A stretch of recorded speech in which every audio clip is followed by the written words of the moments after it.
ایک اور جو جو یہ ایشو اٹھا ہے کہ جموں کو بھی ایک ریاست کا درجہ دیا جائے۔ اقبال فرماتے ہیں کہ غربت میں ہوں اگر ہم، رہتا ہے دل وطن میں، غربت میں ہوں اگر ہم، رہتا ہے دل وطن وطن میں، معلوم کیا کسی کو درد نہاں کہ امریکہ آ کے بیٹھا ہوں کشمیر چھوڑ کر، امریکہ آ کے بیٹھا ہوں کشمیر چھوڑ کر، لیکن وطن کی یاد سے غافل نہیں ہوں میں۔ ریاست جموں کشمیر کے لوگ اپنی آزادی کے لیے، اپنی ریاست کے تشخص کے لیے دونوں جانب اپنی تحریک چلائے ہوئے ہیں۔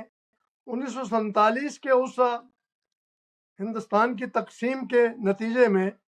یہ دونوں حصے یا پوری ریاست جو ہے وہ بھارت اور پاکستان کے قبضے میں چلی گئی ہے۔ انہوں نے ایک نیا حربہ اختیار کیا کہ کشمیریوں کو آپس میں لڑاؤ، ہندو مسلم کا مسئلہ پیدا کرو، جموں کو ایک ریاست کا درجہ دینے کا مطالبہ شروع کر دیا۔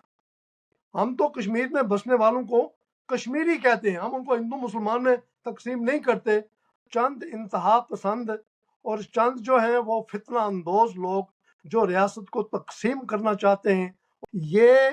جنتا پارٹی اور مودی سرکار کی ناکامیوں کے اشتہار ہیں۔ سب سے پہلے ہم کشمیری ہیں، اور کشمیر جو ہے نا ایک ریاست ہے، اور ریاست کی بحالی کے لیے جدوجہد کرنی چاہیے۔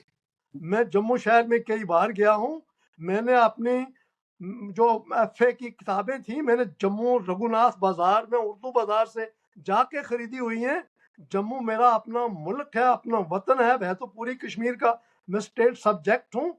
تو جموں کے لوگوں کو میں یہاں سے یہ پیغام دینا چاہتا ہوں، امریکہ میں بیٹھا ہوا آپ کی وساطت سے اور آپ کے یہ پہاڑی رنگ میڈیا کی وساطت سے، کہ جموں والے لوگوں کو محتاط ہو جانا چاہیے، وہ ایسی کسی سازش کا حصہ نہ بنے جو ریاست کو مزید ٹکڑوں میں تقسیم کرنے کے لیے دہلی کی سرپرستی میں یا دہلی کی حمایت میں چل رہی ہیں۔ مجھے یقین ہے کہ جموں کے رہنے والے اپیل کرتا ہوں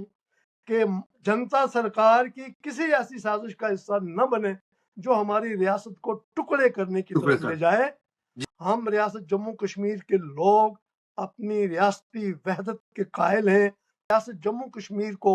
47 کی حالت میں مہاراجہ کی جو ریاست تھی